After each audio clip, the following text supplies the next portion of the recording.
अगर कोई ऐसा मरीज हो कि जिसको डॉक्टरों ने कह दिया हो कि हमारे पास इसका इलाज नहीं, उसके लिए भी ये इंशाअल्लाहुल करीम मुफीद है।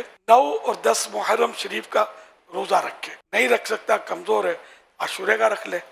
ये भी नहीं रख सकता, तब भी चलो रोज़ा नहीं रख पाता तो ना रखे। 9वें और 10वें रोज़े में ये कि हर नमाज के बाद ये पढ़ना है 111 बार, कुल्लु मन अलैहा फ़ान वयबका वजहु रब्बिका ज़ुल जलाली वल इकराम फबिअय्यि आलाइ रब्बिकुमा तुकज़्ज़िबान। ये पांचों नमाजों के बाद ये पढ़ लिया करें 2 दिन तक। इंशाअल्लाहुल करीम जैसी भी बीमारी होगी इसकी बरकत से चली जाएगी इंशाअल्लाहुल करीम। शिफा रब ने देनी है, शाफिउल अमराज रब है। 8 मुहर्रम का जब सूरज डूबेगा तो मगरिब जो नमाज पढ़ेंगे ना, ये 9वीं की नमाज कहलाएगी ना, कि 9वीं रात शुरू हो गई। तो अब इससे लेकर 10वीं जो आशूरा का है, तो आशूरे की मगरिब से पहले तक आशूरा रहेगा।